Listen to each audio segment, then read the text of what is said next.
తాళీ బచావ్ అని ఒక ఆందోళన కార్యక్రమం కాంగ్రెస్ పార్టీ రాష్ట్ర వ్యాప్తంగా ప్రతి జిల్లాలో చేపట్టింది. తాళీ బచావ్ కార్యక్రమంలో మేము శబ్దం చేస్తేనైనా చంద్రబాబు గారు మేలుకుంటారని, కూటమి సర్కార్ మేలుకుంటుందని ఈరోజు తాళీ బచావ్ కార్యక్రమాన్ని కాంగ్రెస్ పార్టీ ప్రతి జిల్లాలో చేపట్టింది. చంద్రబాబు గారు మొన్న 100 రోజులు పూర్తి చేసుకున్న సందర్భంగా మంచి ప్రభుత్వము అని చెప్పి కూటమి సర్కార్ ప్రతి ఊర్లోనూ ప్రచారం చేసుకుంటున్నారు.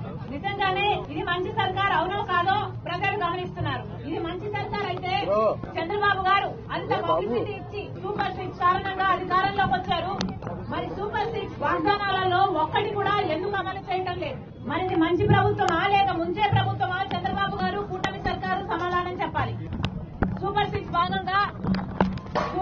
లో భాగంగా చంద్రబాబు గారు 20 లక్షల ఉద్యోగ అవకాశాలు కల్పిస్తామని చెప్పారు. అంటే సంవత్సరానికి 4 లక్షల ఉద్యోగ అవకాశాలు చంద్రబాబు గారు కల్పిస్తామన్నారు. మరి ఆ దిశగా ఏ పరిశ్రమలు వస్తున్నాయి, ఏ ఇండస్ట్రీని కాన్సన్ట్రేట్ చేస్తున్నారు? ఐటీ కంపెనీలేవి ప్రణాళికలో కనిపించడం లేదు. ఇది కాకుండా ప్రభుత్వ ఉద్యోగాలు మన రాష్ట్రంలో 7,80,000 ఉద్యోగాలు, కానీ ఉద్యోగస్తులు మాత్రం 4,20,000 మాత్రమే ఉన్నారు. అంటే 3,30,000 ఉద్యోగాలు ఇంకా భర్తీ చేయాల్సి ఉంది. మరి వాటి గురించి ఏమిటో చంద్రబాబు గారు సమాధానం చెప్పాలి. సూపర్ 6 లో భాగంగా అన్నదాత సుఖీభవ అని చంద్రబాబు గారు ప్రతి రైతుకు 20,000 రూపాయలు ఇస్తామని చెప్పారు. మరి ఈ సీజన్ గడిచేపోయింది. సంవత్సరం చంద్రబాబు గారు ఎగ్గొట్టే ప్రయత్నం చేస్తున్నారా?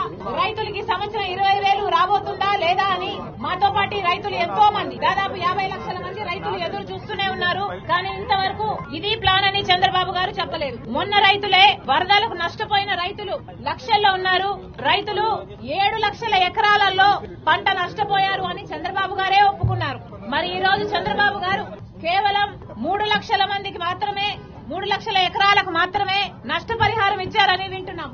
మరి మిగతా 4 లక్షల ఎకరాలకు నష్టపరిహారం ఎక్కడుందో చంద్రబాబు గారు సమాధానం చెప్పాలి. నిజంగానే ఇది మంచి ప్రభుత్వం అయితే 7 లక్షల ఎకరాలలో పంట నష్టపోతే మరి 7 లక్షల ఎకరాలకు మీరు నష్టపరిహారం చెల్లించాల్సి ఉంది. ఇది ముంచే ప్రభుత్వమే అయితే మీరన్నట్టు సగం మందికి ఇచ్చి 4 లక్షల మందికి మీరు ముస్తున్నారు అని చంద్రబాబు గారు ఒప్పుకోవాల్సిన అవసరం ఉంది.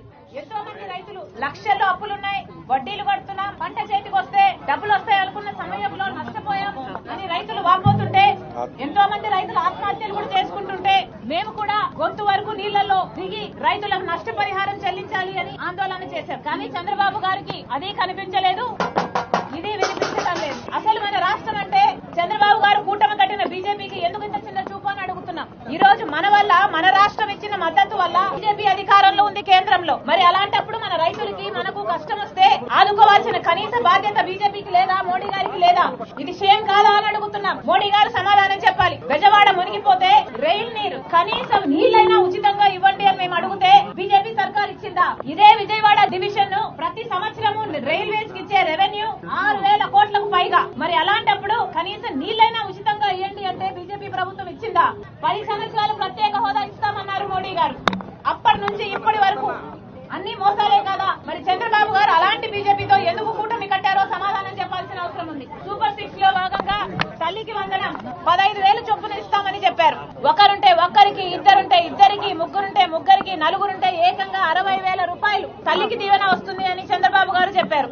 గత ప్రభుత్వం అమ్మఒడి కింద ఒక్క బిడ్డకు మాత్రమే ఇచ్చారు. మరి చంద్రబాబు గారు ఈసారి ఆ ఒక్క బిడ్డకు కూడా ఇవ్వలేదు. మరి చంద్రబాబు గారి ఉద్దేశం ఏమిటో? గత ప్రభుత్వం ముంచిన ప్రభుత్వం కాబట్టి ఈ ప్రభుత్వాన్ని ఎంచుకున్నారు ప్రజలు. ఈ ప్రభుత్వం కూడా ముంచుతుందా అని ప్రజలు ప్రశ్నిస్తున్నారు. ఇది మంచి ప్రభుత్వమా లేకపోతే ముంచే ప్రభుత్వమా? మహాశక్తి ఈ పథకం కింద ప్రతి నెల 18 సంవత్సరాల నుంచి 59 సంవత్సరాల వరకు ఉన్న మహిళలకు 1,500 రూపాయలు ప్రతి నెల ఇస్తానన్నారు చంద్రబాబు గారు. ఈ పథకంతో మహిళలంతా మహాశక్తులుగా మారుతారన్నాడు చంద్రబాబు గారు. మరి ఏది అని అడుగుతున్నాం. ఇది మంచి ప్రభుత్వమే అయితే ఆ దిశగా ఎందుకు మీరు ప్రయత్నించడం లేదు? ఎందుకు ఇవ్వటం లేదు? ఇది చాలా హెవీ బడ్జెట్. 1,000 మంది మహిళలకు ఇచ్చినా ఇది 1,500 కోట్లు ప్రతి నెలకు ఖర్చు అయ్యేది. మరి చంద్రబాబు గారు ఈ డబ్బులు ఎక్కడి నుంచి తెస్తారు? ఈ మహిళలకు ఎప్పుడు ఇస్తారో సమాధానం చెప్పాలి. అసలు మనది రాజధాని లేని రాష్ట్రం అని మనం అందరం అనుకున్నాం. కనీసం బడ్జెట్ కూడా లేని రాష్ట్రం అని ఈ రోజు చింతిస్తున్నాం. కనీసం మనకు బడ్జెట్ కూడా లేదు. చంద్రబాబు గారు బడ్జెట్ లో ఏ పథకాలు అమలు చేస్తున్నారు, ఎంతెంత కేటాయించారు, ఇంతవరకు ఆ క్లారిటీ కూడా లేదు. మరి సూపర్ 6 ఎలా అమలు చేస్తారు చంద్రబాబు గారు? ప్రతి ఇంటికి 3 సిలిండర్ల ఉచితం అన్నారు. ఏమైంది? కనీసం ఇప్పటికి 1 సిలిండర్ అయినా ఉచితంగా ఇచ్చారా? మరి మీరు 100 రోజులు దాటింది, 1 సిలిండర్ కూడా ఇవ్వకపోతే కాకపోతే మీది మంచి ప్రభుత్వమా ముంచే ప్రభుత్వమా? ఉచిత బస్సు అన్నారు మహిళలకి. పక్క రాష్ట్రాలలో ఒక వారంలో అమలు చేయగలిగిన స్కీము మన రాష్ట్రంలో మాత్రం చంద్రబాబు గారు 100 రోజులు అయిపోయినా కూడా అమలు చేయలేకపోతున్నారు. మరి ఇది మంచి ప్రభుత్వమా ముంచే ప్రభుత్వమా? చంద్రబాబు గారు సమాధానం చెప్పాలి. గత ప్రభుత్వం వైసీపీ ప్రభుత్వం మంచి ప్రభుత్వం కాదు, ఇది ముంచే ప్రభుత్వం అని విశ్వసనీయత కోల్పోయారు కాబట్టి ఆ ముంచే ప్రభుత్వాన్ని ముంచారు.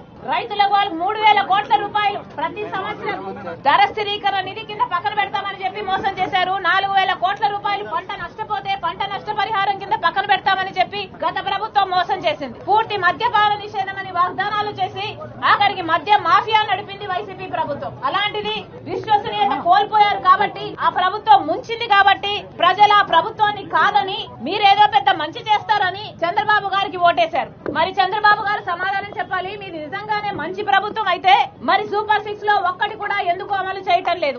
ఒక్కటి కూడా అమలు చేయకపోగా మీరేదో మీ బాధ్యతలను కూడా విజయాలుగా చెప్పుకుంటున్నారు. మొన్న 100 రోజులు పూర్తి చేసుకున్న సందర్భంగా చంద్రబాబు గారు చెప్పింది, చంద్రబాబు గారు 100 రోజులు పూర్తి చేసుకోవడం కూడా విజయమేనట, వరద ప్రాంతాలలో పర్యటించడం విజయమేనట, ఆయన సెక్రటేరియట్ కి వెళ్తే అది కూడా ఒక విజయమేనట, కలెక్టర్ ఆఫీస్ లో పడుకుంటే అది కూడా ఒక విజయమేనట, గత ప్రభుత్వ పథకాలు పేర్లు మారుస్తే అది కూడా ఒక విజయమేనట, ఒక కేంద్ర మంత్రి విశాఖ స్టీలుకు పర్యటన చేస్తే అది కూడా విజయమేనట. మరి ఇవి విజయాలు అని మీరు చెప్పుకుంటుంటే ఇక మీరు సూపర్ 6 ఏం అమలు చేస్తారు అని మాకు అనుమానం వస్తుంది. చంద్రబాబు గారికి మళ్ళీ చెప్తున్నాం, చంద్రబాబు గారు ఈ రోజు వరకు కూడా మాట్లాడుతున్న మాటలు ప్రభుత్వానికి ఇబ్బందిగా ఉంది, డబ్బులు లేవు అని మాట్లాడుతున్నారు. కానీ చంద్రబాబు గారు మీకు ఎన్నికలప్పుడే తెలుసు 11 లక్షల కోట్ల రూపాయలు మన రాష్ట్రం మీద అప్పు ఉంది అని తెలిసి అన్ని వాగ్దానాలు ఇచ్చారు. సూపర్ 6 తో పాటు 3 సెంట్ల భూమి ఇస్తామన్నారు, ఆడబిడ్డలకు పెళ్లిలైతే 1,00,000 రూపాయలు ఇస్తామన్నారు. ఇలాంటి ఎన్నో వాగ్దానాలు చేశారు మీ మేనిఫెస్టోలో. మరి ఇవన్నీ ఏమయ్యాయని అడుగుతున్నాం. చంద్రబాబు గారికి మళ్ళీ గుర్తు చేస్తున్నాం,